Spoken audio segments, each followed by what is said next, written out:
Business, the construction industry's innovation and technology show. Hello and welcome to another episode of the AEC Business Podcast, the go-to spot for innovation and technology in architecture, engineering, and construction. I'm your host, Aarni Heiskanen, and my guest is Erik Olson, CMO and Chief Strategy Officer at Quickbase. And Quickbase provides the first application platform built for dynamic work management. We will discuss productivity, digitalization, and so-called gray work in the construction sector and how to reduce it.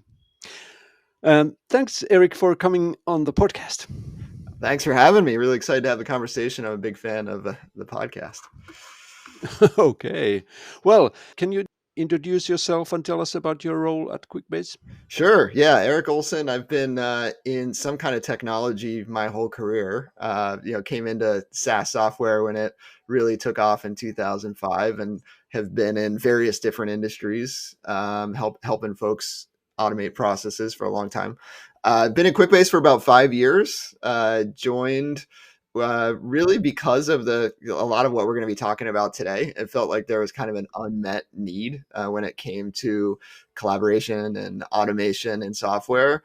And it felt like a platform like this had the potential to do it. And so I've been here for 5 years. Quickbase was originally a carve out from Intuit. It was a very successful product in the Intuit portfolio. And then, I came on right when we were sort of carving it out and under the belief that it could be a missing platform in the stack of a lot of companies, particularly in industries like construction.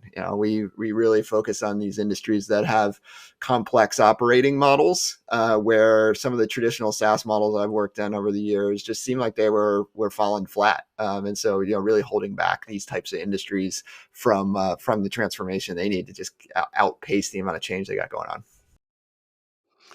Okay. So you think about strategies, and I'm a big fan of strategic thinking because I've been a consultant in that sector as well. So what are at the moment the biggest strategic questions that you're pondering upon? Well, obviously the big one's AI. I think it's the hot topic on just about every podcast that we go in. It feels like this transformative moment that is, I don't know, similar to SaaS, but even bigger. Maybe you go back to when the internet really took off and you could do a lot of things you never could before. And so obviously that's transformative, but I think it's really, we're at a collision point, Aarni. I think from market factors that are pushing in and then, new technologies that are coming up. And so I think it's good to talk about the world that we all live in, particularly in AEC, because what we're seeing, and I've been the first things that I saw when I came into Quickbase 5 years ago is I looked at all the data and said, oh my gosh, like our portfolio of construction companies is very unexpected for a company of our size, just outsized compared to every other industry. And it was like, well, why is that? And so, I went out and, as you do when you're new and you start talking to all these different customers and saying, why are you using Quickbase when, you've got these other solutions that are custom built to your industry? And what we saw is just like that it's the constant change, complexity, and the uniqueness of what the businesses in this sector have to do. In a business like ours, we have, some standard SKUs that we sell, and like we've got some complexities, but when it comes to what we sell and what we deliver, it's pretty standard. If you're an engineering, if you're an engineering company selling a project, or you're a construction company, selling a prefab project, those things are all unique, right? And so, and even in that 5 years, as you know, the pace of change has just accelerated massively, right? We're now in a place where we just don't have the workforce to do the work. And we're under pressure, more pressure than ever, to really tighten up our cost efficiencies. I saw something that actually you posted that was interesting to me, that there's $2 trillion in cost overruns in the construction industry. And the number that really got me was the 40% of that's controllable. And if I'm not a math guy, but that's, I think that's $800 billion that is controllable. And so it's, that these are just huge external factors that are pushing on these companies to say, like, I can't do things the way I used to. And at the same time, you've got a couple of interesting things I'd love to talk to you about, which is this convergence of platforms like ours that were built from a no-code, flexible, fast place with AI coming in, and all of a sudden you've got, I think, a very different way to address those pressures. And so I think we're just at an interesting inflection point. Yeah. I was this morning. I was hosting a panel discussion on AI in the construction sector with four experts who have been doing it for quite some time now, and it really, as I said, that the time this recording comes out, we probably have quite a lot of new AI solutions already, so it will be obsolete when this comes out. Exactly. Yeah, it moves. Yeah. So, like I said, it moves so fast. I think over the last 5 years, what's been really interesting to me is I think the construction industry in particular has caught up from a technology adoption standpoint in a lot of ways. I remember when I was first talking to customers, like, we're just such a laggard. We just don't have the tools. And so we, need gap fillers for these manual processes. And now I'm hearing the opposite. It's, they're saying to me that, like, oh yeah, number of tools is not the problem anymore. And in fact, our research backs that up, that people feel 9 out of 10, actually, we did a big research study that I think we're going to talk about a little on gray work. 9 out of 10 respondents in these industries said they're actually overwhelmed by the number of solutions they have. And so, when you think about AI then as a cocktail, a part of that cocktail, to get use of AI and you have all these different disconnected solutions, that those things don't work together. And so the promise, like you said, it's moving so fast and changing.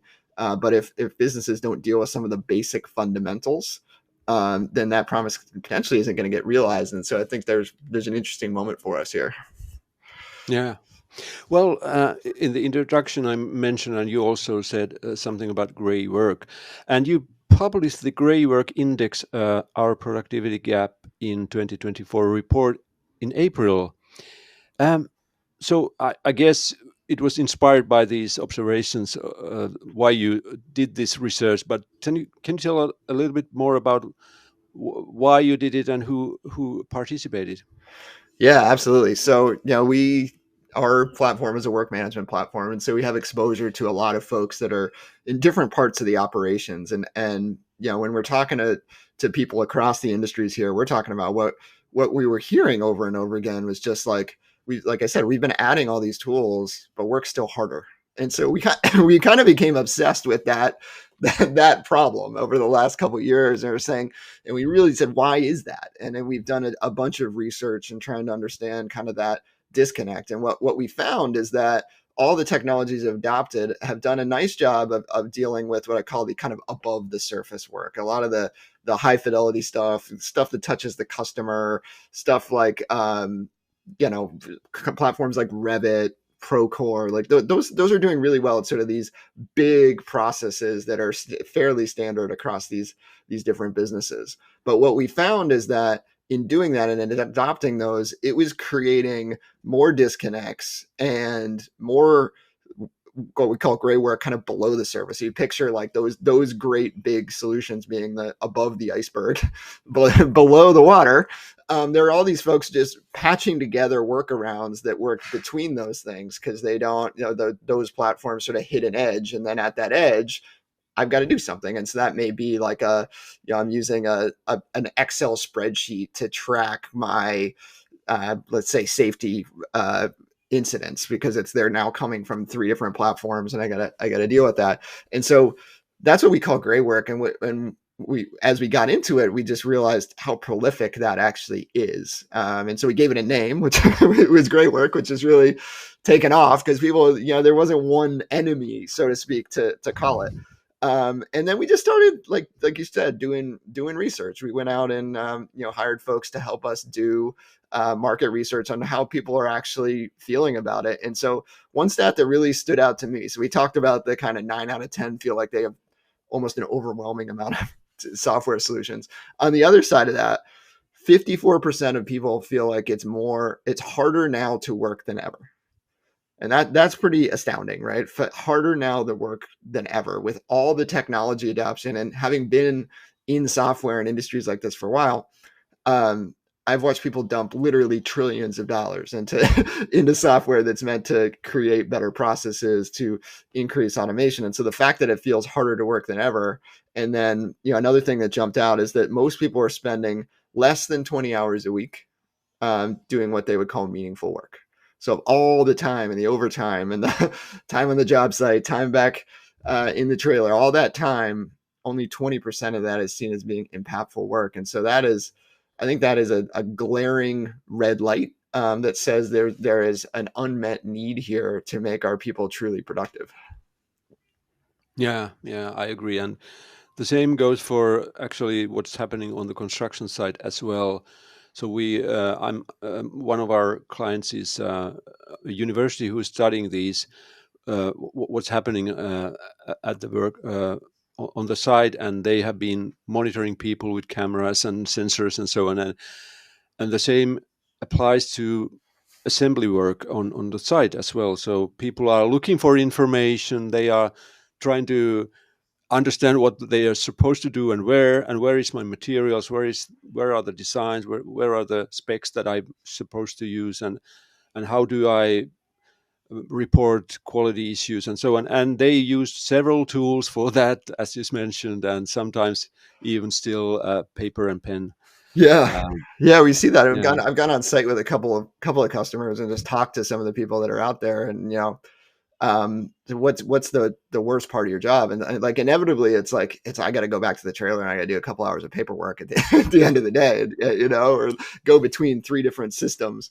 Because as you know, you're not out on a job site generally, on your computer, right? And so, Yeah. that connection between the sort of physical world and the digital world is just broken. And that leads to, like you said, people just having to chase different things. In fact, we found that that people are spending 11 hours a week just chasing information down. So that's, if you're working a 40-hour week, that's 25% of your time doing exactly what you're talking about, just trying to find information, give information, stuff that's not meaningfully adding to the project that you're working on.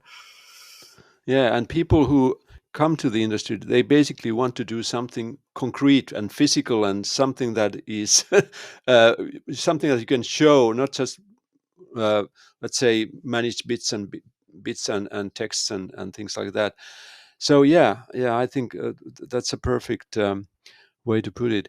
But how does this gray work impact your business or your employees or your collaborators in Yeah, construction? actually, obviously it costs you money, right? And we got, a lot of stats to back that. Your reworked stat was one that, like, I think is right in the middle of it. Because if you've got someone coming in to put speakers in the walls of a building, but you've ordered it, and someone's actually built the walls already, and you got to knock them down, then that just costs you millions of dollars. And we see those all the time. I think the one that doesn't get talked about, Aarni, though, is the impact on the people. I talk about some of the people we talk to on the job site, and they're just that feeling of sort of overwhelmed and frustration and burned out.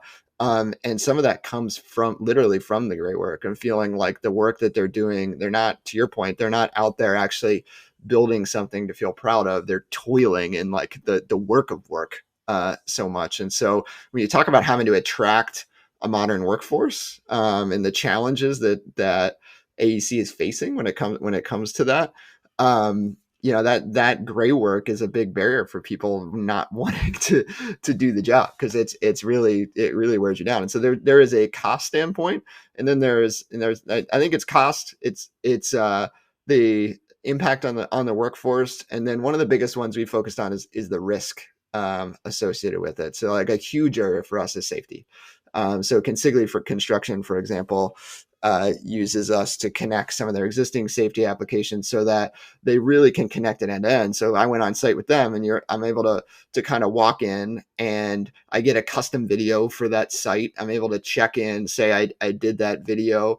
I'm then able to during the day track any sort of potential safety issues I see, and it's all fed back into some central database where it's interesting, in their trailer they've got an iPad connected to a big screen, and I can see all that information in one place. And so I am not only just kind of ticking the box of a process for safety, but I'm actually able to and to use that information to make smarter decisions, to say, hey, that this subcontractor is showing a pattern of safety incidents on these things, and so that's something I can deal with proactively, so it doesn't I don't put my workforce at risk, and I don't have sort of the financial fallout of that later. And so risk is a huge one when it comes to gray work, because if I can't see the risk, I can't get ahead of the risk. And so that's obviously a major issue when it comes to keeping your workforce safe. And then, a financial issue as it trickles down. Yeah. And also the question of, because construction is basically a collaborative work with so many companies involved, so many participants. So it's also the friction that is between these organizations during the process, which is also costing a lot of money and causing errors and delays. Yeah, I think you just hit on something really important, Arnie, that makes this industry different than a lot of others, in that, hey, if I work for even a company like mine, I'm working 95% with people in the building, right? And I'm staring at a computer screen all day. And that's a very different type of project management, but that's really kind of what most SaaS software was built for, was that. And so when you start to get to companies working with companies in that relationship, there's a real bind that I think we have here in this industry, in that you need to have that transparency and collaboration, but you don't want to expose everything, right? Because you don't want all your subs seeing all the different rates and all the different subs, right? And so that's a tough thing to do. And like, that's one thing that we've worked with customers on, is creating transparency, but tight controls over the data, so that you're only showing the information that they need to see. Yeah. Do you know, Eric, do you have ever wondered why is this, why are we in this situation right now? Why is there, because is it a question of strategy, lack of strategic thinking, or is it just ignorance, or why are we in this situation? Yeah, I think it's a collision of forces. Like I said at the beginning, I think technology is starting to catch up with the need and the complexity of these industries. I just don't. And again, having been software my whole career, I don't think SaaS software was really built for the problems that we're facing in this industry. I think what's exciting, though, so I don't think it's ignorance. I think this is every industry's had to transform. Maybe this one was a little bit behind on that. But at the same time, I think there's been a real big investment recently. And I think the technology is just catching up with the need, right? And so that's why I'm really excited about where we are with, the emergence of sort of the platform that can take on a lot of these different verticalized solutions, instead of having to buy a point solution for all of them. And then AI, right? I see a world, Arnie, where I'm out. Let's take my safety use case again. Like, I'm out on the job site and I see a potential safety issue.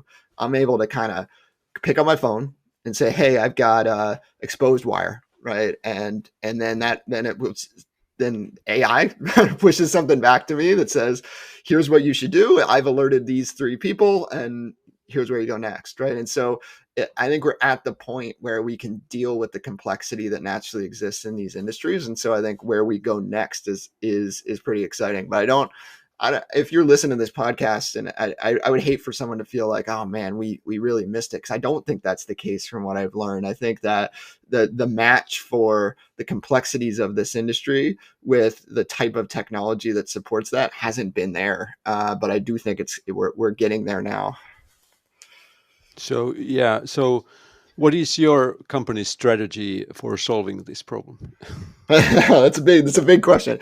Yeah, I think at our core, we really see Quickbase being a platform first, but built to accommodate the vertical specific use cases in these complex industries, right? And so we've really shifted over the last 5 years from being just a horizontal app development platform to a platform for vertical solutions, particularly in AEC and manufacturing in particular, because those are 2 industries that just have that complexity collaboration problem that others don't. And so first and foremost, it's creating a platform that's capable to do that. So that means it's got mobile, it's got strong governance, it's got the right sort of simple user experience to be used by people that wear boots in the field, right? So it starts with the platform. On top of that, though, it's really building industry specific solutions for industries like construction, engineering, architecture, so that we are delivering the things that out of the box software can't deliver, but it's authentic to the industry.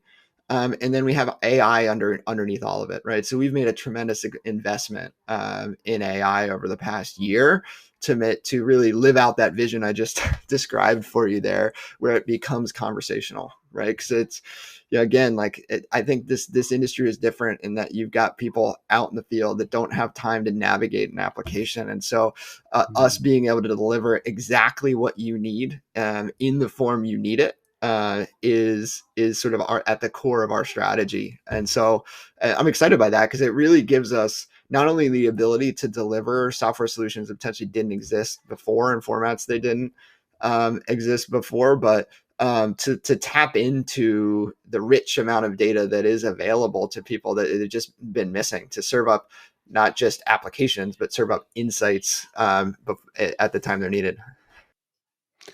Yeah, I think that's a really good strategy because I've been also involved in software development, and I think you're right on target there. Well, you also already mentioned Concili, but do you have any results or success stories that you can share with us? Yeah, there's so many. I mean, Consigli's a great one in that I mentioned the safety use case, but they've really adopted our platform as the glue between a lot of the other platforms they have. So they're a big Procore user, for example. They've got us as kind of an extension to the things that those things can't do. And that's exactly what we want people to do. Like, we think a platform, whether it's Quickbase or it's something like it, is a missing platform in the stack of AEC companies, of all of them, because it allows you to really displace a lot of the confusing point solutions that you're going after, which you'd have to like train your team on to integrate, so you're able to have one platform to do it. And so Consigli is a good example of doing that. I think one of my other favorite examples is Lighthouse Construction. So Consigli, obviously on the GC side, when I think about the subs, Lighthouse has used us to really automate their prefab process, which is one that every time I bring that up when I'm in an industry event and I talk about prefab as an example, people just lean in because they're like, oh my gosh, you can automate that? Because the complexity of it is just vast, right? Because it's the design, build, deliver. When you're talking to Lighthouse, they said they've got, in just one to create one sort of prefab packet is 3,000 different steps, right? And it can be highly variable. And so that is the definition of a gray work producer in that you've got to go through all these different, from the design to build to deliver kind of phase, and you've got a bunch of different steps and you got a bunch of different folks coming together to do it. And so that is where a lot of companies end up building that in a database or an Excel sheet. They've gone Lighthouse and built it all with us. And so they've got us sort of sitting beside Revit and Bluebeam. And so they're able to use us to automate that. So they did, I think 3,000 kits a year. If my notes are right here. And that's been huge for them because they've been able to really not only deliver better, but they've now got visibility into the required budget, actuals, and hours, so they can optimize the actual process itself. So it's not just about sort of managing the process, it's about getting the visibility into kind of how do I make that prefab thing a real differentiator for my business and ability to deliver on time and at the right financial model. Very good. I'd love to interview them as well.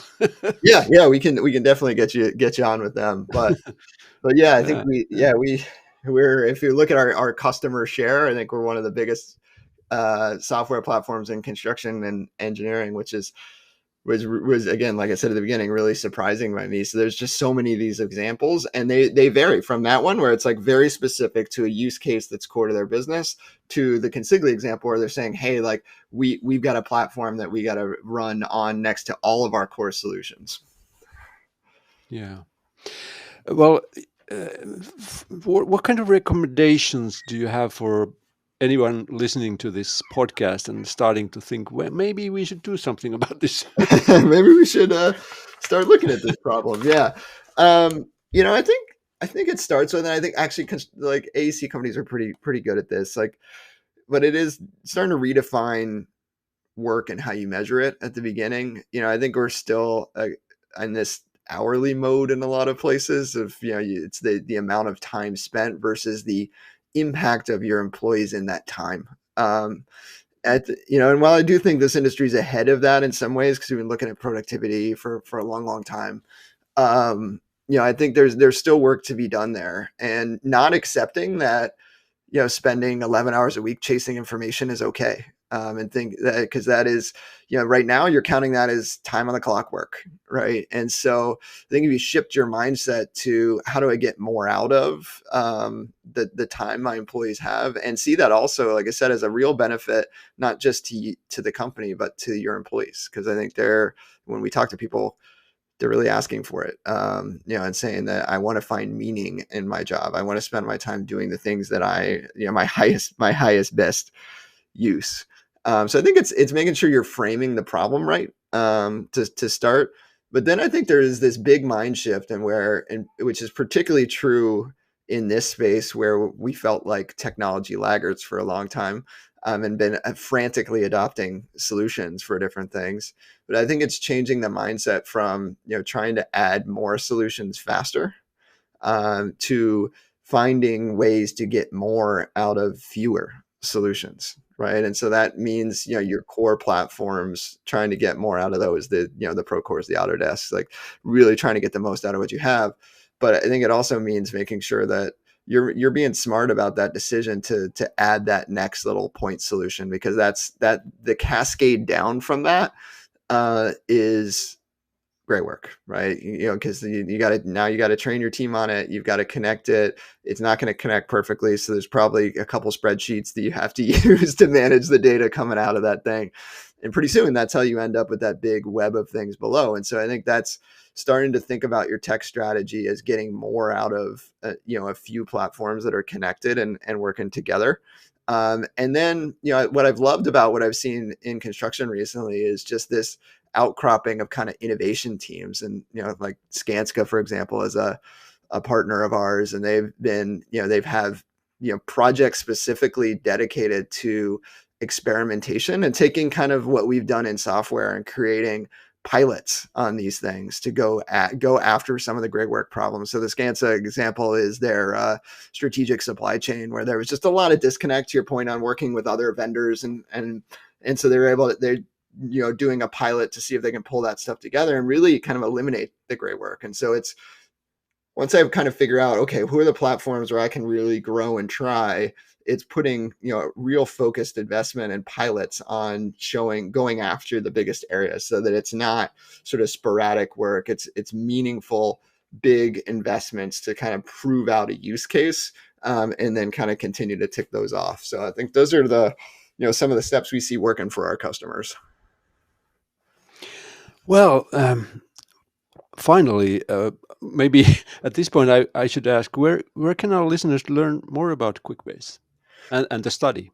Come to quickbase.com, and we've got the study there. I think hopefully you'll kind of link it with your podcast here.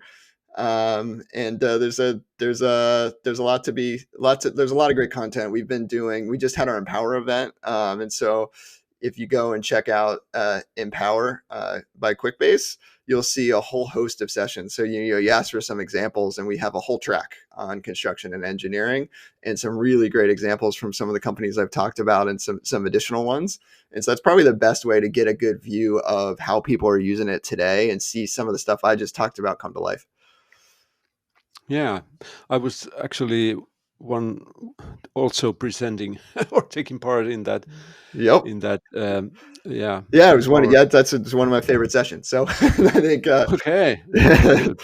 Yeah, exactly. So, Eric, I think this has been a fantastic discussion, and I thank you very much for this. And I wish you all the best in your future endeavors. Thanks, Aarni. Appreciate you helping us out with the Empower event, and appreciate you having us on. It was a great discussion.